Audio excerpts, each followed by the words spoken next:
అందులో ఒక మార్క్ కోసం వచ్చాను. స్టూడెంట్స్ ఫ్యూచర్ ఎడ్యుకేషన్ మీద డిపెండ్ అయినప్పుడు అందులో మార్క్ వస్తేనే కంట్రీ ఫ్యూచర్ బెటర్ ఉంటుందేమో అని నా వాయిస్ రేజ్ చేయడానికి వచ్చాను.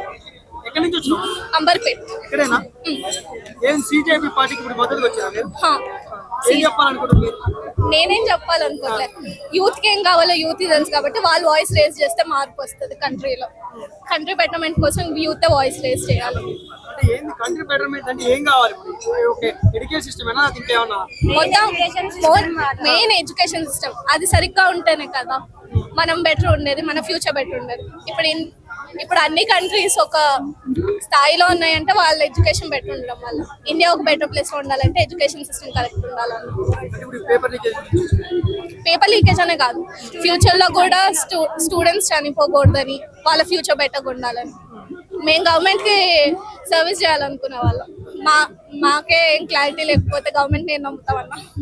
130 క్వశ్చన్స్ లీక్ అయినా చాలా మంది చనిపోయారు కదా, చాలా మంది ఫ్యూచర్స్ డిస్టర్బ్ అయినాయి. మనం అది లైట్ గా తీసుకోలేము కదా. ఆయన రాజీనామా చేస్తే బెటర్మెంట్ వస్తుందని మేము అనట్లేదు, కానీ ఆయన పోస్ట్ లో ఉన్నందుకు రెస్పాన్సిబిలిటీ ఆయన తీసుకోవాలని మూడోసారి కాబట్టి ఆయన రెస్పాన్సిబిలిటీ తీసుకోమంటున్నాం. ఆయన ఎప్పుడు స్పందించలేదు కదా, ఆయన ప్రెస్ మీట్స్ పెట్టలేదు, కరెక్ట్ గా ఇష్యూని అడ్రస్ చేయలేదు. ఆయన మీద మేము ఏ నమ్మకం పెట్టుకోగలం?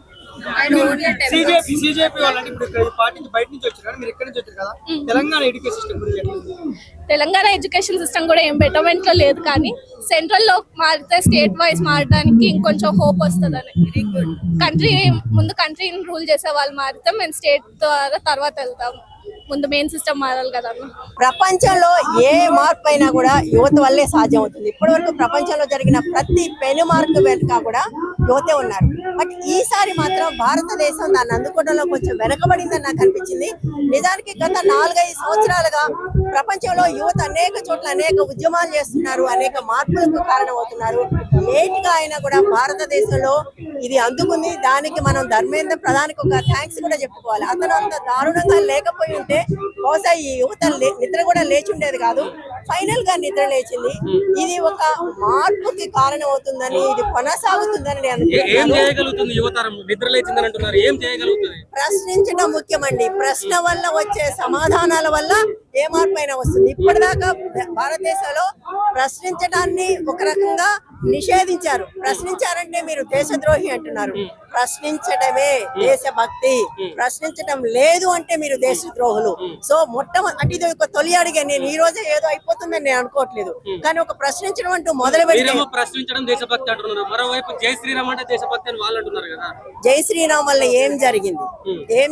భారతదేశంలో నీట్ లీక్ ఆపగలిగారా? CBSE leak ఆపగలిగారా?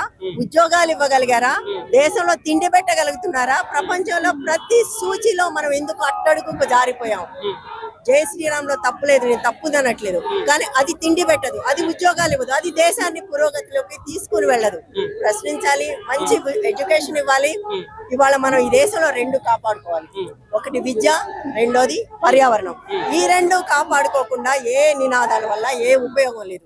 ఇవి 2 కావాలంటే మన సోనం వాంగ్చుక్ చెప్పినట్టుగా భయం నుంచి, విద్వేషం నుంచి విముక్తి కావాలి.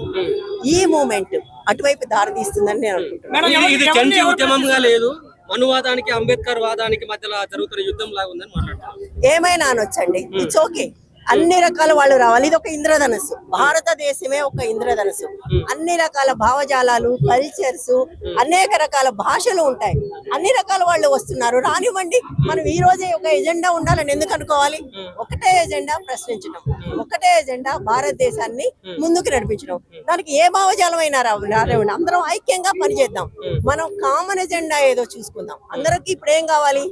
మంచి విద్య కావాలి. అంతవరకు ఆ ఎజెండా మనం తీసుకుందాం. అట్లాగే పోరాటం వ్యవస్థల మీద, గవర్నమెంట్ ప్రభుత్వాల మీద, వ్యవస్థల మీద, ప్రభుత్వం మీద. డెఫినెట్ గా వ్యవస్థలు నడిపేదే ప్రభుత్వం అయినప్పుడు డెఫినెట్ గా వ్యవస్థల మీద, ప్రభుత్వం మీద కూడా అవుతుంది కదా. బీజేపీ మీద పెద్ద ఎత్తున ఆరోపణలు ఉన్నాయి. ఇది రైటిస్ట్ పార్టీ అని బీజేపీ మీదనే లెఫ్టిస్ట్ పోరాడుతున్నారు. అందరి మీద వస్తాయండి. ఎప్పుడు ఎవరు ఏ మాట మాట్లాడినా వాళ్ళ మీద తప్పకుండా విమర్శలు వస్తాయి. విమర్శలు వచ్చినంత మాత్రాన అది వాస్తవం కాదు.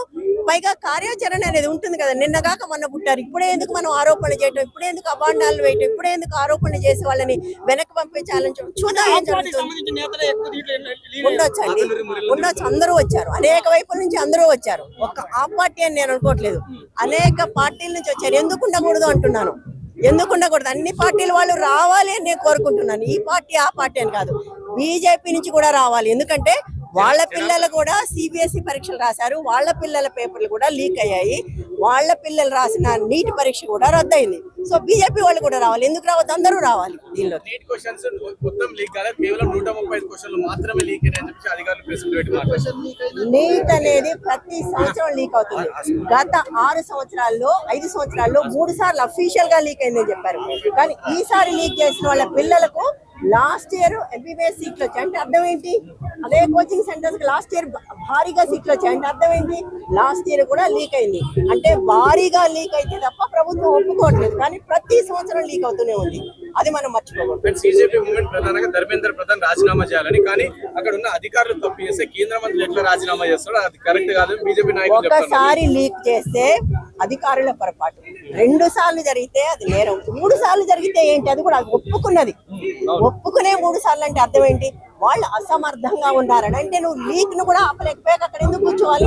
ఖచ్చితంగా రాజీనామా చేయాలి. పేపర్ లీక్ नीट एस्पिरेंट मेरा नाम मलिका है मैं నా పేరు మలిక నేను ఒక నీట్ ఆస్పిరెంట్ వాళ్ళ మదర్ ని మా పాప ఇప్పుడు ఇంకా ప్రిపేర్ అవుతూ ఉంది ఆ రోజు ఎగ్జామ్ రాసి వచ్చిన తర్వాత ఆకాష్ ఇన్స్టిట్యూట్ లో ట్యూషన్ తీసుకునింది 670 మార్క్స్ వచ్చాయి ఆ పాపకి ఆమె 10th లో శ్రీ రామకృష్ణ విద్యాలయాలో టాప్ 99 వచ్చాయి మ్యాథ్స్ స్ట్రీమ్ తీసుకొని ఇంజనీరింగ్ చేసుకోమా ఈజీగా సక్సెస్ అయిపోవచ్చు అంటే లేదు సక్సెస్ అయి డబ్బు సంపాదించేది ఒకటే కాదు కష్టపడి దేశం కోసం ఏదైనా చేయాలి సర్వీస్ చేస్తూ పైసలు సంపాదించాలి అనుకొని సైన్స్ స్ట్రీమ్ తీసుకొని నీట్ ఎగ్జామ్ రాసిన తర్వాత మేము కూడా చాలా హ్యాపీగా ఫీల్ అయినాం 670 మార్క్స్ అంటే మామూలు మార్కులు కాదు చాలా మంచి మార్కులు అనుకొని ఎట్లయినా ఇంకా మనకు సీట్ వస్తుంది అన్నట్టు మేము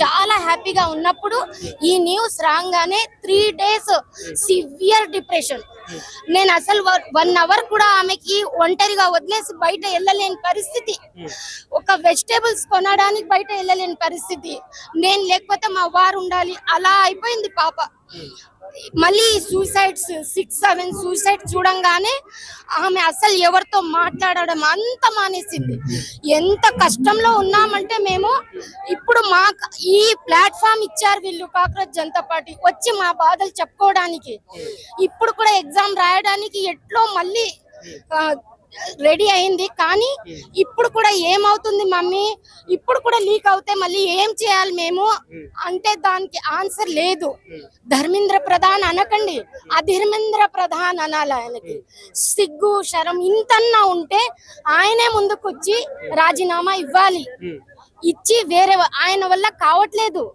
ప్రతి ఎగ్జామ్ ప్రతి స్టేట్ అన్ని దగ్గర ఇదే కంప్లైంట్ ఇంకా ఎన్ని రోజులు అడగాలి యూత్ అంతా రోడ్ల పైన వచ్చి అడగాల మారల్ వాల్యూస్ 1% కూడా లేదు అందుకోసం వాళ్ళు రాజీనామా చేయాల్సిందే ఈ సిస్టమ్ మారాల్సిందే అసలు మన భారతదేశం మంచిది కాదు అని అనకూడదు చాలా మంచిది హెవెన్ లాంటిది ఇది ఇక్కడ సిస్టమ్ వర్స్ట్ సిస్టమ్ ఈ సిస్టమ్ మారే వరకు మనది ఎవరిది భవిష్యత్తు లేదు మా పిల్లల కోసం అసలు ఈ దేశం వదిలేసి ఎందుకు వెళ్తున్నారు చదువులోనే ఇలాంటి దోపిడీలు ఉంటే ఇంకా వాళ్ళ ఫ్యూచర్ ఏముంది అందుకోసం అందరు చదువుకుంటున్నారు టాలెంటెడ్ స్టూడెంట్స్ అంతా వేరే దేశాలకు వెళ్ళి అక్కడ డెవలప్ చేస్తున్నారు మనం ఇక్కడే వాళ్ళ ప్లాట్ఫామ్ ఇస్తే మన దేశమే మంచి కేవలం 135 క్వశ్చన్స్ లీక్ అయినాయని చెప్పేసి లేదు మొత్తం లీక్ అయింది మా పాప నా దగ్గర క్వశ్చన్ పేపర్ ఉంది అది లీక్ అయినది నేను వాట్సాప్ కూడా టాలీ చేశాను మొత్తం లీక్ అయ్యింది. అందుకోసం మేము అంటున్నాం, లీక్ అయితే పిల్లల భవిష్యత్తు ఏమవుతుంది, అందుకోసం ఇది ఆపాలి.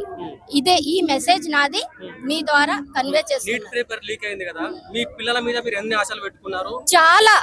ఆ అమ్మాయి ఎక్కడన్నా మ్యాథ్స్ స్ట్రీమ్ తీసుకొని వెళ్ళిపోయి ఏదో ఈజీగా చేసుకో అంటే లేదు, సర్వీస్ చేస్తూ డబ్బులు సంపాదించాలి, డబ్బులు సంపాదించేదే మెయిన్ కాదు అని ఆ అమ్మాయి ముందుకు వచ్చినప్పుడు మా వారు అన్నారు, చాలా గ్రేట్ ఆలోచన ఉంది ఆ అమ్మాయిది, మేము ఫుల్ సపోర్ట్ చేయాలి, ఆమె డిస్కరేజ్ చేయకూడదు అంటే ఒక్క ఫంక్షన్ లేదు. 2 years నుంచి ఏ మ్యారేజెస్, ఏ ఇంటి ఫంక్షన్లు, పండగ రోజు కూడా ఆకాశంలో ఉంటుంది ఆ అమ్మాయి.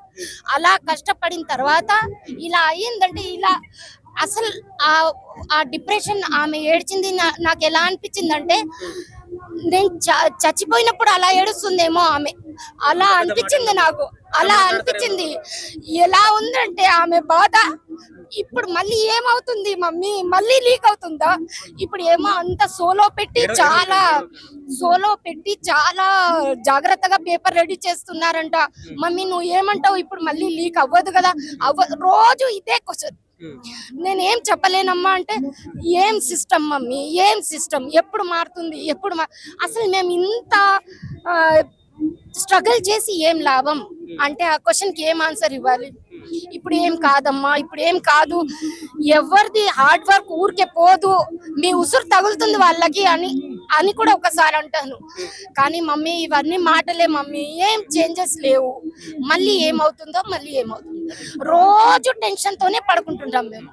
మా పాపని ఎలా సంభాలించాలి అసలు ఆలోచన నాకు అర్థం అవుతలేదు. ఆ ఎగ్జామ్ అయిన తర్వాత మళ్ళీ ఏమంటుంది, ప్రతిసారి లీక్ అయితే మళ్ళీ చాలా టఫ్ వస్తుంది మమ్మీ, నాకు 670 మార్క్స్ వచ్చాయి కదా, మళ్ళీ వస్తాయా, ఏం గ్యారంటీ, మళ్ళీ నా ఎగ్జామ్ మంచిగా అవుతుందా అని ఆ అమ్మాయి క్వశ్చన్స్ చేస్తే నేను ఏం ఆన్సర్ ఇవ్వాలి? కాక్రోచ్ జనతా పార్టీ ఏదైతే విద్యార్థులకు మద్దతుగా నీట్ ఎగ్జామ్ పేపర్ లీకేజీకి వ్యతిరేకంగా ప్రస్తుత సెంట్రల్ గవర్నమెంట్ పరిపాలనా విధానానికి వ్యతిరేకంగా ఈ కార్యక్రమం తలపెట్టిందో దీనికి మద్దతుగా నేను రావటం జరిగింది. నీట్ ఎగ్జామ్ పేపర్ లీకేజ్ విషయంలో నిజానికి ధర్మేంద్ర ప్రధాన్ రాజీనామా చేయాలి, కానీ ఇప్పటి వరకు ఆయన రాజీనామా చేయకుండా విద్యార్థులు అంటే యువత భవిష్యత్తును అంధకారంలోకి నెట్టేసి నాకు ఏమీ తెలియదు అనే ధోరణితో ఉండటం అనేది నిజంగా ఒక నేరముగానే భావించాలి. ధర్మేంద్ర ప్రధాన్ విద్యార్థుల విషయంలో ఒక నేరస్తుడే, కావున ప్రజా కోర్టులో ఈయనను శిక్షించాలని ఈ సందర్భంగా నేను విద్యార్థులకు విన్నవించుకుంటున్నాను, తల్లిదండ్రులకు విన్నవించుకుంటున్నాను, ప్రభుత్వ అధికారులకు విన్నవించుకుంటున్నాను. ఇలాంటి సందర్భాలలో ఒక నీతివంతమైన, ఆదర్శవంతమైన, ధర్మవంతమైన పరిపాలనను ప్రజలకు అందించాలంటే తప్పనిసరిగా మోదీ యువతకు క్షమాపణ చెప్పాలి, ధర్మేంద్ర ప్రధాన్తో రాజీనామా చేయించాలి. ఇలాంటి పొరపాట్లు ఇంకొకసారి జరగకుండా నిజానికి ధర్మేంద్ర ప్రధాన్ అరెస్ట్ చేయాలి. అప్పుడే భవిష్యత్తు విద్యార్థులకు బ్రైట్ గా ఉంటుందని నేను ఈ సందర్భంగా చెప్తున్నాను. 30 సంవత్సరాలుగా ఉపాధ్యాయ వృత్తిలో కొనసాగుతున్న నేను ఈరోజు విద్యార్థులు చేస్తున్నటువంటి ధర్నాకి మద్దతుగా ప్రకటించడానికి వచ్చాను. ఎందుకు అనంటే, మన భారతదేశం లోపల క్రమంగా, ఈ ఒక్క రోజుతో కాదు, క్రమంగా విద్యా వ్యవస్థ మొత్తము వ్యాపార వ్యవస్థగా మారిపోయింది. ఇది ఈ రోజు ఈ వ్యాపారం ఏడుకొచ్చింది అని అంటే, అత్యున్నతమైనటువంటి విద్యను అందించేటువంటి వైద్య కళాశాలలకు ప్రవేశాలకు నిర్వహించాల్సినటువంటి నీట్ పరీక్ష లోపల పేపర్లు అంగళ్ళలో దొరికేటువంటి స్థాయికి విధ్వంసమైంది. దేశ భవిష్యత్ అంతా తరగతి గదిలో అని అందరూ మేధావులు అందరూ ఘోషిస్తుంటే, ఈరోజు ఈ దేశ భవిష్యత్తును ఏం చేయాలనుకుంటున్నారు? ఈ దేశ భవిష్యత్తు అడిగే ప్రశ్నలకు మీరిచ్చే ఏ పాలకులైనా, ఏ ప్రభుత్వాలైనా మీరిచ్చే సమాధానం ఏంటి? వాళ్ళకు మీరిచ్చే భరోసా ఏంటి? అంటే నేటి యువతకు మీ ప్రభుత్వాల పరంగా అందించాల్సినటువంటి మద్దతును గాని, అవకాశాలను గాని, ఉద్యోగాలను గాని, విద్యను గాని అందించే బాధ్యత ప్రభుత్వాల మీద లేదా అండి? ఎస్, అలాంటి గురుతర బాధ్యతను విస్మరించుకుంటూ ఈరోజు విద్య ప్రవేశ పరీక్షలు, దేశవ్యాప్తంగా జరిగే పరీక్షా పేపర్లను ఒక ఫోన్ క్లిక్ కొడితే ఆ క్వశ్చన్ పేపర్స్ వచ్చే స్థాయికి దిగజారింది అని అంటే ఇది ఇప్పుడు ఫస్ట్ టైం కాదు, 3-4 సార్లు క్రమంగా జరుగుతూనే ఉంది అని అంటే మీరు ఏం సంకేతం ఇవ్వాలనుకుంటున్నారు? పరీక్షలు నిర్వహిస్తాము, ప్రశ్న పత్రాలను అమ్ముకుంటాము, సీట్లను అమ్ముకుంటాము, మొత్తంగా ఈ విద్యా వ్యవస్థను పాలకులు ఏ దిశగా అనుకుంటున్నారు అనేదే నేటి యువత అడుగుతున్నటువంటి. చూడండి, ఒక రోడ్డు మీద వెళ్తుంటే యాక్సిడెంట్ చేస్తారు. యాక్సిడెంట్ చేస్తే అక్కడ ప్రమాదం జరిగితే ఎవరి బాధ్యత అంటామండి? ఎవరి బాధ్యత అంటామండి? అక్కడ తప్పు జరిగితే ఎప్పుడైనా సరే ఆ శాఖను నిర్వహించే వాళ్ళదే ప్రధానమైనటువంటి బాధ్యత. కాబట్టి ఈ రోజు యువత అడుగుతున్నారు, ఇది ఒక్కసారి కాదు, 2 సార్లు కాదు, 3 సార్లు కాదు, ఇది రిపీటెడ్ గా ఈ పేపర్ లీకేజ్ అనేది జరుగుతూ ఉంది. మీరు 12th స్టాండర్డ్ సిబిఎస్ లో కూడా రిజల్ట్ లోపల ఎలాంటి అవినీతి జరిగింది అనేది కూడా బయటకు వచ్చిన సందర్భం లోపల, మరి ఇన్ని జరుగుతున్న సందర్భం లోపల మనము నైతిక బాధ్యత మనకు ఉందా లేదా అనేది పాలకులు ప్రశ్నించుకోవాలి. యువత అడగడం కాదు, యువత అడగడానికి ముందే వాళ్ళే ప్రశ్నించుకోవాలి. ఈరోజు యువత ఒక నిరాశ నిస్పృహలలో ఉంది. పాలకులు పాటిస్తున్నటువంటి అశాస్త్రీయ ప్రణాళికలతో వాళ్ళ లోపల ఉన్నటువంటి అసహనం ఏ స్థాయికి వచ్చిందంటే వాళ్ళు ఇలా రోడ్ల మీదకి వచ్చి ధర్నా చేసే స్థాయికి వచ్చింది. ఆ స్థాయి వచ్చినప్పుడు వాళ్ళు అడుగుతున్న డిమాండ్స్ ఏంటి? ఈరోజు ఉమెన్ కి 50% రిజర్వేషన్, ఎస్, నేను దాన్ని చాలా సపోర్ట్ చేస్తున్నాను. తర్వాత విద్యా వ్యవస్థనే కాదు, న్యాయ వ్యవస్థను కూడా విధ్వంసం చేస్తున్నారు. ఒక ప్రధాన న్యాయమూర్తిగా రిటైర్ అయిన తర్వాత వాళ్లకు రాజ్యసభలో సీట్లు ఇచ్చి వాళ్ళు పదవిలో ఉన్నప్పుడు వాళ్ళని ప్రలోభాలకు గురి చేయడము, వాళ్ళ ప్రణాళికలకు సపోర్టు తీసుకోవడం అనేది ఇది ప్రజాస్వామ్యానికే గొడ్డలి పెట్టు. అంటే విద్యా వ్యవస్థను కాదు, న్యాయ వ్యవస్థను కూడా మేము విధ్వంసం చేస్తాము అనేటువంటి ఈ విధ్వంసకర పరిస్థితులలోనే యువత ఈరోజు రోడ్డు మీదకి వచ్చి డైరెక్ట్ గా ప్రశ్నలను సంధిస్తున్నారు. పాలకులు అనేవాళ్ళు ఈ ప్రశ్నలకు జవాబు, వాళ్ళ వెనక ఎవరున్నారు, వాళ్ళ వెనక ఏ శక్తులు ఉన్నాయి, ఆ శక్తులు ఉన్నది తర్వాత మీరు ఇంటరాగేట్ చేయండి, కానీ వాళ్ళు సంధించే ప్రశ్నలకు ముందు మీరు జవాబు చెప్పే బాధ్యత మీ మీద ఉంది అని మేమంతా కోరుకుంటున్నాం.